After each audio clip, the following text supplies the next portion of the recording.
Good morning students, myself Shan Patel. Today we are going to start part 3 of chapter number 13 sound. जैसे कि बच्चों हमने last lecture में part 2 में sound के बारे में समझा कि sound is produced by a vibrating body. Last lecture में भी हमने यही टॉपिक के बारे में डिस्कस किया था कि साउंड जो है वो वाइब्रेटिंग बॉडी में से क्या होता है, प्रोड्यूस होता है ना। जैसे कि लास्ट लेक्चर में मैंने आपको समझाया था कि जो बेल जो होते हैं स्कूल बेल आपने देखा, स्कूल बेल को जब हम हिट करते हैं है ना, जब हम रिंगिंग होती है स्कूल बेल तब हमको साउंड सुनाई देता है। लेकिन वो साउंड जो है वो किस तरीके से प्रोड्यूस हुआ, तो ये स्कूल बेल जो है उसको जब हम इसको हिट करके जब उसको स्कूल बेल को बजा के रिंगिंग करके जब हम स्कूल बेल को टच करेंगे तब हमको पता चलेगा कि वो जो बेल जो है उसमें क्या हो रहा है, वाइब्रेशन हो रहा है। ओके, टेम्पल में जो बेल है उसकी बात मैं कर रहा हूं, स्कूल बेल या फिर टेम्पल में भी हम बेल बजाते हैं ना, क्लियर। ओके, तो वो बेल जब बजाते हैं तब जो साउंड हमको सुनाई देता है, लेकिन वो साउंड जो है वो किस तरीके से प्रोड्यूस होता है, तो वो बॉडी जो है, बेल की जो बॉडी जो है वो वाइब्रेट करती है, जिसकी वजह से उसमें से साउंड प्रोड्यूस होता है और वो साउंड हमको सुनाई देता है ना। ओके, दूसरा भी एग्जांपल था, जैसे कि हमने लास्ट लेक्चर में एक डिश का एग्जांपल देखा था कि डिश जो है, चलो एम्प्टी डिश ले लेते, चलो एम्प्टी डिश है। ओके, एम्प्टी डिश को मैं ऐसे स्टिक से या फिर कोई भी थिंग से ऐसे टच करूं, हिट करूं। ओके, एम्प्टी डिश के ऊपर मैं ऐसे स्ट्राइक करूं, उसके ऊपर हिट करूं स्टिक से या फिर पेंसिल से। ओके, तो उसमें क्या आपको सुनाई देगा, उसमें आपको साउंड सुनाई देगा, डिश में से हमको साउंड सुनाई देगा। वो साउंड जो है वो डिश में से वो साउंड जो है वो प्रोड्यूस किस तरीके से हुआ, तो जब हम डिश को हिट करके उसके ऊपर स्ट्राइक करके जब डिश को टच करेंगे तब हमको पता चलेगा कि वो डिश जो है वो वाइब्रेट हो रही है। समझ में आ रहा है, डिश में वाइब्रेशन हो रहा है और वो वाइब्रेशन की वजह से ये जो साउंड जो है वो प्रोड्यूस होता है और वो साउंड जो है वो हमको सुनाई देता है। समझ में आ रहा है, तो बहुत ही इजी है कि साउंड जो है वो कोई भी वाइब्रेटिंग बॉडी से प्रोड्यूस होता है। ओके, तो आज भी हम लास्ट लेक्चर में जिस टॉपिक के बारे में हमने डिस्कस किया था उसी टॉपिक के बारे में आज हम कंटिन्यू करेंगे। Sound is produced by a vibrating body. Sound जो है वो वाइब्रेटिंग बॉडी में से प्रोड्यूस होता है। समझ में आ रहा है, ऐसे ही साउंड प्रोड्यूस नहीं होता, जब बॉडी वाइब्रेट होती है तभी साउंड प्रोड्यूस होता है और बाद में हमको वो साउंड जो है वो आप सुन सकते हैं। Clear? Okay, see here, make a list of familiar musical instruments and identify their vibrating parts. Example veena, tabla. यहाँ पे ऐसा बताया गया है कुछ फैमिलियर म्यूजिकल इंस्ट्रूमेंट है। ओके, हमारे अराउंड ऐसे म्यूजिकल इंस्ट्रूमेंट हो, जैसे कि समझ लीजिए कि आपकी स्कूल में जो म्यूजिकल रूम होगा उसमें भी बहुत सारे इंस्ट्रूमेंट्स होंगे, तो ऐसे कुछ म्यूजिकल इंस्ट्रूमेंट जो है फैमिलियर हमारे। ओके, वो म्यूजिकल इंस्ट्रूमेंट्स को आप देखिए, उसको उसमें से म्यूजिक जो आता है उसको सुनिए और ऐसा देखिए इसमें कौन से पार्ट्स में से म्यूजिक आता है। ओके, जैसे कि मैं बताऊं तो समझ लो कि आप फ्लूट जब आप बजाते हो तब उसमें से अलग साउंड आता है। ओके, जब आप तबला बजाते हो तो उसमें से अलग साउंड आता है। ओके, जब आप हारमोनियम बजाते हो तो उसमें से अलग साउंड आएगा। जब आप गिटार बजाओगे, गिटार रिंगिंग करो तो उसमें से अलग साउंड प्रोड्यूस होगा। सितार बजाओगे उसमें से अलग साउंड प्रोड्यूस होगा। तो ये सब म्यूजिकल इंस्ट्रूमेंट जो है सब में से अलग अलग साउंड प्रोड्यूस होता है और ये साउंड जो है वो कौन से पार्ट्स में से प्रोड्यूस होता है वो देखिए। ओके, तो आप देखोगे कि वो साउंड जो है, जो कुछ पार्ट्स ऐसे होंगे जो वाइब्रेट होते होंगे और वाइब्रेटिंग पार्ट्स में से ये साउंड प्रोड्यूस होता होगा। ओके, मैं यहाँ पे एग्जांपल्स भी दिए, एकदम वीणा, तबला, वो सब एग्जांपल्स दिए। Okay, many of you might have seen the manjira, the ghatam and the noot, mud pots and the kartal. यहाँ पे ऐसा बताया गया है कि आप में से बहुत सारे ने ये सब इंस्ट्रूमेंट्स देखे होंगे। ओके, मोस्ट ऑफली टेम्पल में और वो सब में जाते हैं तो हमको ये इंस्ट्रूमेंट्स देखने को मिलते हैं। आपके म्यूजिकल रूम जो होगा स्कूल में उसमें भी आपको ये इंस्ट्रूमेंट्स देखने को मिलेंगे। जैसे कि यहाँ पे मंजीरा है। ओके, लाइक मंजीरा, द घटम, द नूड। नूड का मतलब होता है यहाँ पे मड पोट्स, मड का जो पोट्स बनाते हैं उसको नूड्स कहते हैं। ओके, एंड द कर्टन, ये सब इंस्ट्रूमेंट्स आपने मोस्ट ऑफली इसमें से बहुत सारे इंस्ट्रूमेंट्स आपने देखे होंगे। Clear? The musical instruments are commonly use in many parts of our country. देखिए बहुत सारे म्यूजिकल इंस्ट्रूमेंट्स ऐसे हैं जो हमारे कंट्री में बहुत सारे पार्ट्स में देखने को मिलते हैं। जैसे कि यहाँ पे हमने ऊपर भी एग्जांपल्स देखे, जैसे कि तबला है, वीणा है, सितार है, मंजीरा है, बराबर। ऐसे बहुत सारे ऐसे इंस्ट्रूमेंट, इसके भी अलावा फ्लूट है, फ्लूट बजाते हैं ना। ओके, तो ऐसे बहुत सारे इंस्ट्रूमेंट्स जो है वो हमारे कंट्री के अलग अलग पार्ट्स में हमको देखने को मिलते हैं। मोस्ट ऑफली सब कंट्री के सब स्टेट्स में सब होता है। These instruments are simply beaten or struck। ये जो इंस्ट्रूमेंट जो दिए गए ऊपर एग्जांपल्स तो दिए गए, ये जो इंस्ट्रूमेंट्स है उसको सिंपली क्या करते हैं, सिंपली उसको बीटन किया जाता है। ओके, सिंपली वो बीटन होता है, जोर जोर से नहीं बजाया जाता, सिंपली वो बीटन होता है और उसको स्ट्रक किया जाता है, जिसकी वजह से वो जो इंस्ट्रूमेंट से ओके उसमें वाइब्रेशन होगा और उसमें से हमको क्लियरली साउंड सुनाई देगा। समझ में आया? तो ये हो गए इंस्ट्रूमेंट्स की बात कि ये सब जो इंस्ट्रूमेंट्स है, जो हमारे फेमिलियर इंस्ट्रूमेंट्स है उसकी बात की हमने कि ये जो फेमिलियर इंस्ट्रूमेंट जो है उसकी बॉडी वाइब्रेट होती है और बॉडी वाइब्रेशन की वजह से हमको साउंड सुनाई देता है। क्लियर?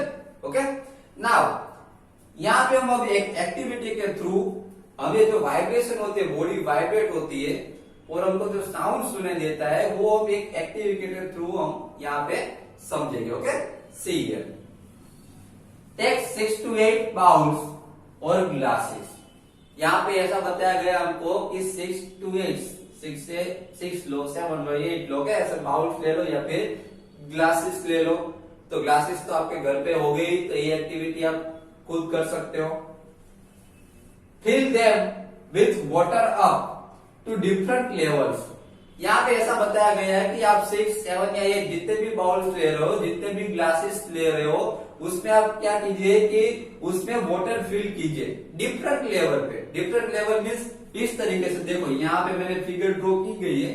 ओके, यहाँ पे जो फिगर ड्रॉ की है मैंने, इस तरीके से आप डिफरेंट लेवल पे उसमें वाटर फिल कर दीजिए। जैसे कि फर्स्ट ग्लास जो है उसका लेवल देखिए वाटर का, यहाँ तक ही लेवल है, थोड़ा सा ही वाटर है उसमें। क्लियर? उसके बाद में सेकंड ग्लास जो है उसमें उससे थोड़ा ज्यादा वाटर फिल किया गया है। थर्ड ग्लास जो है उसमें उससे भी ज्यादा थोड़ा वाटर ऐड किया है। फोर्थ ग्लास में वाटर का लेवल उससे थोड़ा अप है। फिफ्थ ग्लास में उससे भी अप लेवल पे वाटर फिल किया गया है। सिक्स्थ क्लास में मोस्ट ऑफली फुल किया गया है, देखो थोड़ा सा ही कम है। समझ में आ रहा है? तो ऐसे डिफरेंट लेवल पे हमको वाटर उसमें फिल करना है। Clear? Okay, now fill them with water up to different levels, increasing gradually from one end to the other. Okay, इसमें इस तरीके से वाटर फिल करना है। इंक्रीजिंग मीन्स फर्स्ट जो ग्लास है, यहाँ पे मैंने देखिए 6 ग्लास लिए, दिख रहा है आपको? यहाँ पे मैंने 6 ग्लास लिए, 1 2 3 4 5 6 ग्लास तक मैंने लिए। यहाँ पे देखिए इंक्रीजिंग ऑर्डर में हमको वाटर फिल करना है। मीन्स फर्स्ट जो ग्लास है उसमें कम, सेकंड क्लास है उसमें और इंक्रीज हो जाएगा, थर्ड में उससे भी ज्यादा इंक्रीज हो जाएगा, फोर्थ में उससे भी ज्यादा इंक्रीज, ओके, 5 में उससे भी ज्यादा इंक्रीज, 6 में ओके सबसे ज्यादा वाटर होगा। ओके, सबसे ज्यादा इंक्रीमेंट 6 में देखने को मिलेगा। तो इस तरीके से ओके इंक्रीज करते जाना है water. Okay, 1 and 2 another and increment होना चाहिए वाटर में। Clear? Okay, now take a pencil and strike the glasses gently. बच्चों यहाँ पे ऐसा बताया गया है, now take a pencil and strike the glasses gently. अभी हमको एक पेंसिल लेनी है और 1 by 1 ये जो ग्लासेस जो हमको दिखाई दे रहे हैं, सब ग्लासेस पे क्या करना है, जेंटली धीरे से उसके ऊपर स्ट्राइक करना है। Okay, strike all of them in succession. Okay, यहाँ पे ऐसा बताया गया है कि strike all of them in succession. Succession का मतलब होता है 1 by 1 उसके ऊपर क्या करते जाइए, धीरे से पेंसिल से स्ट्राइक करते जाइए। You will hear pleasant sound. बच्चों यहाँ पे जो साउंड हमको दिखा है, यहाँ पे साउंड जो हमको सुनाई देगा वो एकदम प्लीजेंट साउंड होगा। प्लीजेंट मीन्स एकदम शांत साउंड होगा। ओके, दिस इज योर जल तरंग। ओके, दिस इज योर जल तरंग। यहाँ पे हम जब स्ट्राइक करेंगे, ओके, जब स्ट्राइक करेंगे तो वाटर जो होगा, वाटर में आपको ऐसे जल तरंग देखने को मिलेगी। मीन्स वाटर धीरे से मूव होगा। जैसे ही ग्लास के ऊपर हम स्ट्राइक करेंगे, वाटर धीरे से क्या होगा, उसमें मूव होगा और वाटर की जो सरफेस है उसमें हमको जल तरंग देखने को मिलेगी। समझ में आ रहा है? Okay, now when we plug the string of an instrument like the sitar, the sound that we hear is not only that of the string. देखिए बच्चे, यहाँ पर ऐसा बताया गया है कि कोई इंस्ट्रूमेंट है, समझ लो कि सितार ही ले लो। ओके, इंस्ट्रूमेंट है सितार, समझ लो। उसकी स्ट्रिंग जो है, उसकी स्ट्रिंग जब हम प्लग करते हैं तब ऐसा बताया गया है कि ये जो तब उसमें से जो साउंड आता है, इसका मतलब ये नहीं कि वो साउंड जो है स्ट्रिंग में से आता है। समझ में आ रहा है? भले ही हमने स्ट्रिंग प्लग की, लेकिन उसमें से जो साउंड प्रोड्यूस होता है वो सिर्फ स्ट्रिंग का साउंड नहीं होता है। That we hear is not only that of the string, the whole instrument is forced to vibrate, and it is the sound of the vibration of the instrument that we hear. देखिए यहाँ पे ऐसा बताया गया है कि ये जो सितार है, जो इंस्ट्रूमेंट, जो स्ट्रिंग वाले जो इंस्ट्रूमेंट होते हैं, जब उसकी स्ट्रिंग हम प्लग करते हैं तब उसमें से जो साउंड प्रोड्यूस होता है, इसका मतलब ये नहीं होता कि वो स्ट्रिंग में से साउंड प्रोड्यूस हुआ। समझ में आ रहा है? वो जो साउंड प्रोड्यूस होता है वो ये जो इंस्ट्रूमेंट जो है, जैसे कि सितार है, बराबर, सितार ही ले लो। जैसे कि ये सितार है इंस्ट्रूमेंट, उसमें पूरी बॉडी में से पूरी बॉडी वाइब्रेट होती है। वो इंस्ट्रूमेंट्स की पूरी बॉडी वाइब्रेट होती है और उसमें से साउंड प्रोड्यूस होता है। समझ में आ रहा है? हमको ऐसा लगता है कि हमने स्ट्रिंग प्लग की, इसलिए स्ट्रिंग में से साउंड आ रहा है। ऐसा नहीं होता। उस स्ट्रिंग प्लग की तो इसका मतलब ये नहीं कि स्ट्रिंग में से ही साउंड आ रहा है। साउंड जो है पूरी बॉडी, जो इंस्ट्रूमेंट की पूरी बॉडी में से पूरी बॉडी वाइब्रेट होती है और वो बॉडी में से बाद में हमको साउंड सुनाई दे रहा है। समझ में आ रहा है? ओके, तो बच्चों यहाँ पे हमने समझा कि ये जो साउंड जो है वो जब बॉडी वाइब्रेट होती है उसमें से प्रोड्यूस होता है। साउंड जो हम सुनते हैं वो वाइब्रेशन की वजह से, बॉडी वाइब्रेशन की वजह से साउंड प्रोड्यूस होगा और उसमें से हमको साउंड सुनाई देगा। समझ में आ रहा है? तो बच्चों आज के लेक्चर में पार्ट 3 में हमने समझा कि sound is produced by a vibrating body. Okay, तो इसमें हमने कुछ फेमिलियर इंस्ट्रूमेंट जो है लाइक फ्लूट, वीणा, तबला, गिटार, सितार, ओके, ऐसे बहुत सारे इंस्ट्रूमेंट हमारे फेमिलियर इंस्ट्रूमेंट, जिससे हमको पता चलता है कि वो जो इंस्ट्रूमेंट से साउंड निकलता है वो सिर्फ साउंड जो है वो बॉडी जब वाइब्रेट होती है तब हमको वो साउंड प्रोड्यूस होता है और साउंड हमको सुनाई देता है। क्लियर? ओके, उसके बाद भी हमने ये जल तरंग की एक्टिविटी की। यहाँ पे क्लासेस में हमने 6 क्लासेस ली और 6 क्लासेस में हमने पेंसिल से धीरे धीरे स्ट्राइक किया और उसमें हमको जल तरंग देखने को मिले। ओके, उसके बाद हमने समझा कि सितार जो है कोई भी इंस्ट्रूमेंट है, जो स्ट्रिंग वाले जो इंस्ट्रूमेंट जो है, जब हम उसकी स्ट्रिंग प्लग करते हैं तो हमको ऐसा लगता है कि वो स्ट्रिंग में से साउंड प्रोड्यूस हो रहा है, लेकिन ऐसा होता नहीं है। समझ में आ रहा है? ऐसा नहीं होता। जब वो बॉडी जो है, जब स्ट्रिंग हम प्लग करते हैं तब वो उसकी जो होल बॉडी, पूरी बॉडी है, उस पे वाइब्रेशन होता है और वाइब्रेशन की वजह से हमको साउंड सुनाई देता है। ओके, तो बच्चों यहाँ पे हमारा पार्ट 3 जो है वो कंप्लीट हो रहा है। ओके, बाकी के जो टॉपिक्स जो है वो नेक्स्ट लेक्चर में पार्ट 4 में समझेंगे। Okay, thank you very much.